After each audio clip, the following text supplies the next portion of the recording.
Welcome back to Realty Consultants Investor Series, where we're talking everything investment real estate. And today I have Rob Bilbro with me, and we're really going to hone in on your real estate team, your group of people that you surround yourself with, to make sure that your business and your investment goes off without a hitch. And so we'll dive into the various different team members that you should have and their roles, and how to make sure that you're choosing the right people to bring along this journey with you.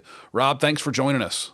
Thank you. Awesome. So tell us a little bit about you, and walk us through we'll go right into the first team member you think is super important to have for someone that's getting into the investment game. Thanks, Mark. Yeah, I've been in real estate for about 9 years now, and work with investor clients are a major part of my business, probably make up about 60% of my business now. So I get to be part of that team. So that's a little bit different take on it from being behind it on the other side. For me, I think that there's several people that need to be on the team. The primary first one becomes the real estate agent, and what kind of real estate agent that is. Sure. Because depending on that investor and what they're planning on doing, that can be very different real estate agents. So, if this is an investor who is looking to buy completely finished properties that are plug and play, ready to put a tenant in and start collecting money, then that's one kind of real estate agent. Then there's the gamut all the way over to that investor who is buying these really rundown properties and spending a lot and bringing them up to, turning them into a great property. And those are wholesale agents, which are completely different from a retail agent. Sure. So when you're looking at a real estate agent and you're developing a strategy, obviously, we've gone through our investor series, and there's various different strategies when investing.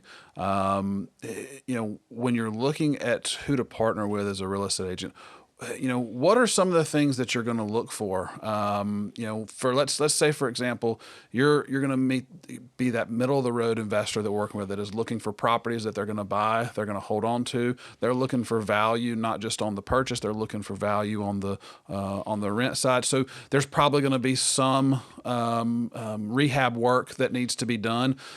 When you go in and you're starting to identify who that correct real estate agent is, it's going to be able to help you along the way. What is it that they're bringing into the table? Are they bringing deals? Are they bringing experience? What is it that you're looking for? I think it can be either or both. I think that real estate agent, the first thing is that investor needs to have a conversation with whatever agent they're thinking about working with to find out what their experience level is with investors. Because being a real estate agent and working with investors aren't necessarily the same thing. Sure.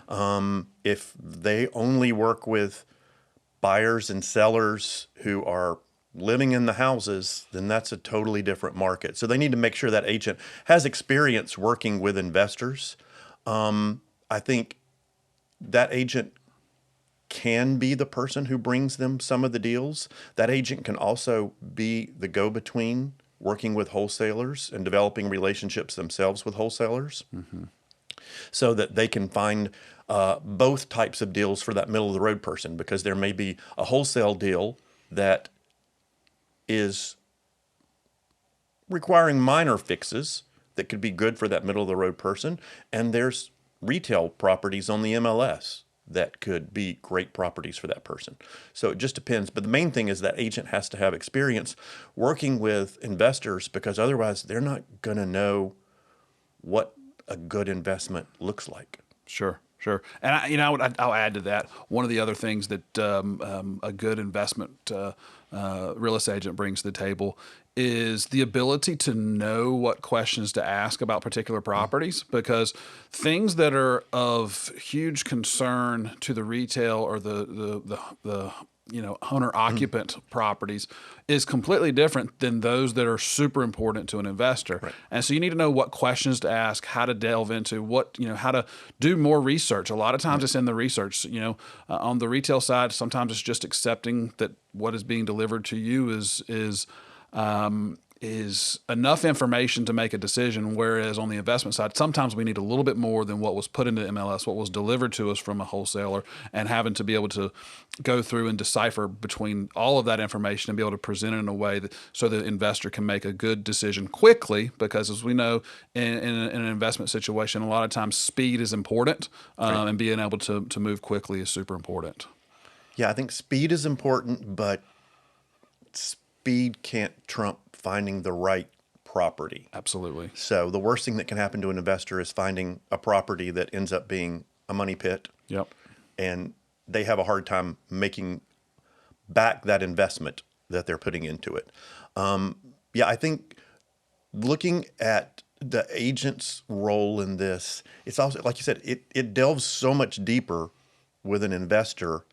Yeah, you on the retail side, you're helping someone determine if they're selling for about the right price or they're buying for about the right price, and you want to make sure there's no big issues. But on the investor side, you have to figure out, is this going to increase in value? Is the area an area that's going to increase in value for this investor? What the rental value is going to be after rehab? What kind of dollars are going to have to go into it? So there's many, many different sides that you have to look at to figure out what can work for that investor. Absolutely. So we have gone very in depth into the agent side of stuff, the real estate agent side of stuff. Some of the other team members that come to mind that we really need as investors to have in our portfolio or in our back pockets to be able to lean on for stuff. Real estate attorneys, accountants, contractors.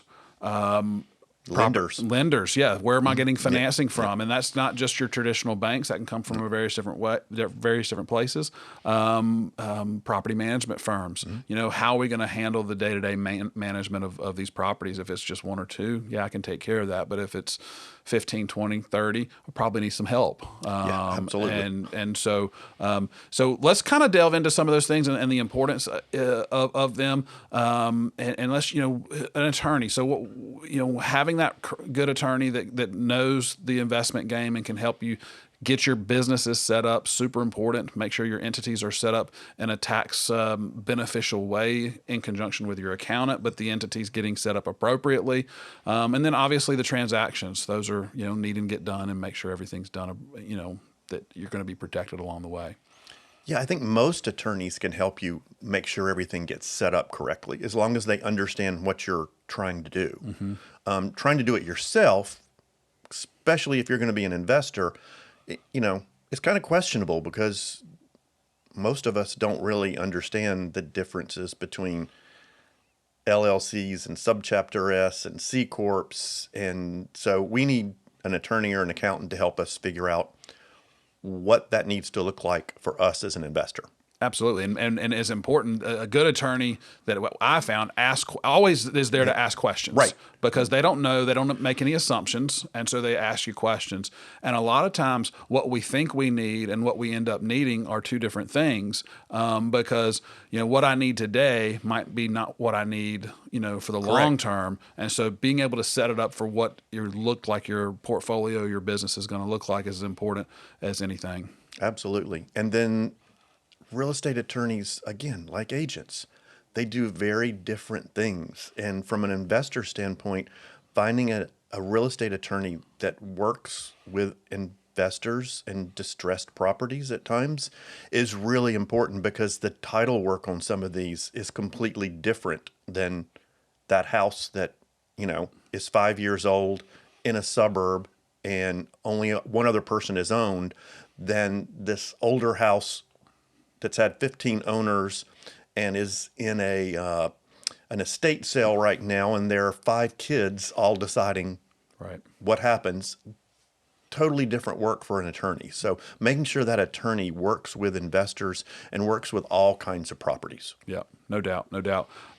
So we talked about when we first started this, the need for when you're buying, when an investor's buying a property and needing to have potential repairs, whether it be major renovations or just minor stuff. So let's talk about the importance of the contractor and the importance of the contractor beyond the scope of just being able to swing a hammer and slap up coats of paint. They're a much more integral part of this process than just the ability to be able to go do.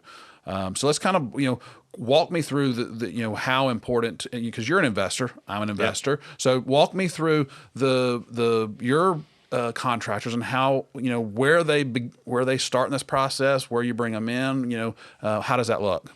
I think oftentimes for an investor, the contractor becomes the inspector. Yep. Because it's a different kind of inspection. They're not, as an investor, I don't really care if there's a leaky faucet. I can fix that. I want to make sure that we don't have $10,000 in structural work underneath the house before we get started. Right. So to me, that contractor starts at that point. So the identifying of the property and just the initial due diligence. Absolutely. Absolutely. Because unless as an investor, you are a GC or you're really experienced, you need someone to help you figure out how much work needs to go into this property. Yeah, it's easy. You, me, a lot of different people can look at it and tell what cosmetically needs to happen. That part's not hard, but the property has to be in good shape to be a good investment. So I think the contractor really helps from that standpoint if they can come in during the offer stage or the due diligence phase at least, so that they can help give that investor an idea of what they're going to be looking at from a monetary standpoint for repairs up front. Sure. And I'll take it a step further. Investors, myself included, a lot of times will err on the side of low cost. Will err on the side of how am I going to reduce expenses. That's always going to be that's not always going to be the case, but it's important. Reducing expenses is a good thing. However, a good relationship with a contractor may cost you a little bit more on some repairs as you go along, but the ability to know that, to have the relationship, to be able to introduce them at this point in the game doesn't come from a relationship with someone who we're trying to penny pinch all along the way. This comes from a good relationship because they know that if they walk through 5 properties, of which you might buy one, that's a time commitment to them. They know that you're going to be using them, but more importantly, they know that they're not going to have to deal with a lot of questions because you guys have a good trusting relationship. And so, it's important, when you're looking to reduce expenses in your investment portfolio, that's an important thing. Don't skimp on the things that can cost you in the long run, and having a good contractor to identify the issues that need to be taken care of to determine if it's the right property. And then if it is the right property, fixing it appropriately. So therefore that your long-term investment is in fact a long-term investment and not a short-term cash flow grab is super important. Absolutely. I mean, if you're looking at a property and the only way it makes sense from a cash flow standpoint is to put a Band-Aid on it, that's not a good property, because 4 years from now, 5 years from now, those things that you didn't do are going to cost you 4 or 5 times what they would going ahead and fixing them now, because they're going to get to be bigger and bigger problems. So yeah, the contractor that I use, I trust implicitly. And if he goes in and tells me, gives me the list of what needs to be done, I know it's what really needs to be done. And so I just do it. And I think that you have to have that kind of relationship with a contractor, because there's a lot of money going into that, and you have to trust that they're telling you exactly what you need to get done, not everything, but what's necessary to make the house a good house that's going to last, because your investment should be a long-term investment. So you're not trying to fix it for a year to turn around and sell it to somebody else. Real estate investment's a long-term game. So you're talking about holding this for 10 years or more. So it needs to be in good shape so that you're not having to make repairs all the time. Absolutely. And I think that kind of goes back to a previous episode that we had where we talked about, even if you don't buy the property at the right price, or you buy it at kind of, we'll call it the top of the market, or whatever the top of the market may be, real estate being a time thing, you hold on to it long enough, all that stuff takes care of itself, and it becomes a good value and appreciative property given additional time. And so, if you're not putting forth the things that need to be done for the property to last that amount of time, you're just shooting yourself in the foot for that additional. Return, which is the appreciation. You have cash flow and appreciation. You're shooting yourself in the foot for the appreciation if you don't take care of the property properly.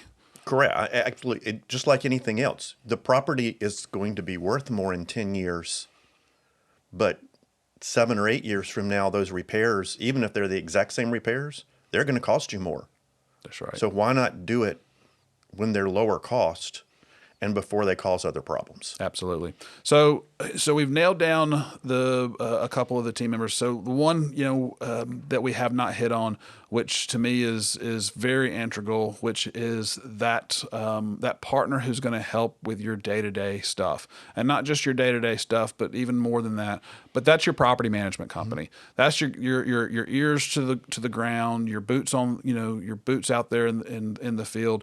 With your existing properties, making sure they're being taken care of. Walk us through the importance of a good property manager and some of the pitfalls of having that person who might just be the cheapest one I could find today, and what that looks like. Cheapest is always the cheapest. That's right. It's never, or very rarely is it the best quality. It's just the cheapest. Yeah. I think in the right situation, that property manager can take on the role of a lot of those team members. You may still need an outside real estate agent, just depending, but that property manager can bring you deals. Property managers have an entire book of business, and they have clients who look at them and say, okay, I'm ready to sell these 3 houses. So they can bring their clients existing deals from other clients. So, and they're going to do that within their firm. When they find that a property is going to go up for sale, they're going to try to help their other investors out by pointing those out to them. Absolutely. Also, they know those properties. They already understand them. So they know the good and the bad about them. They've been inspecting them, hopefully, if they're good property managers, 3 or 4 times a year. Some of the cheap ones maybe not, but yes. A lot say they do, but not a lot go. And I think that they also become part of that team to help you figure out what needs to be done and what the work is going to produce in rents increased. Yeah. Because they're the experts from that standpoint. Yep. So as we're evaluating a property, I mean, you kind of go back to we keep going back to the beginning of the process, because that's where a lot of people are that are watching these videos. They haven't yet made the decision to buy an investment property. So we'll go back to the beginning. It's important to have that property manager relationship at the beginning, because they can help you along the way. There's a lot of information about rent prices that are out there, and in the market and the economy that we've been in for a while and probably will continue to be in. Some of these online sources are not super accurate, and you may be selling short a potential great opportunity based upon old information that if you just had a good relationship with somebody who's in the market, could have told you that, hey, that property could rent for an additional $300 a month. Well, $300 a month can make or break a deal, in a lot of situations. And so being able to, on the front end, have that person with the expertise to be able to tell you, this is truly inaccurate of what the properties will rent for is super important. But then, but more importantly, when you get into the deal, if you're going into real estate investing to own one house and manage one house, then, that's a different conversation we had. Most of the folks that we're working with have multiple properties. and making sure that you have somebody that can, answer the calls, handle the issues that arise, know the laws, the regulations to make sure that you're not putting yourself in a liable situation because of just sheer ignorance of unknowing what I can and can't say to a tenant or a prospective tenant during this process. So there's a lot that goes into investment real estate that is beyond rental income, rental expenses, and cash flow into my pocket. There's a whole lot of intricacies, minute details that if you don't know, or someone that's surrounding you in your business don't know, can eat into your profits by just sheer ignorance. Absolutely. And before I got involved in property management, I only had a couple of properties. I had already gotten to the point where I turned them over to a property manager because even as a real estate agent, it was too much. Mm-hmm. It was not worth my time and my energy dealing with dozens and dozens of showings and then trying to figure out who of those people was actually going to pay me and continue to pay me. And after having a couple that didn't pay and then having to go through the world of evictions, I quickly realized that property managers were well worth the money. And so even as an agent, I turned mine over to a property manager. Yeah.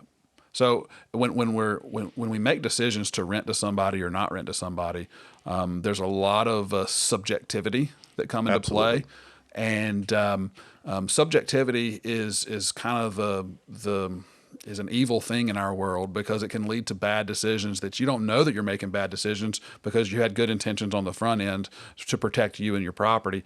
And I know we've worked with a number of investors who were making had good intentions to choose or not choose or advertise or not advertise in certain ways that ended up costing them not just loss of rent and time, but cost them major fines from government regulatory groups that affect not just licensed people.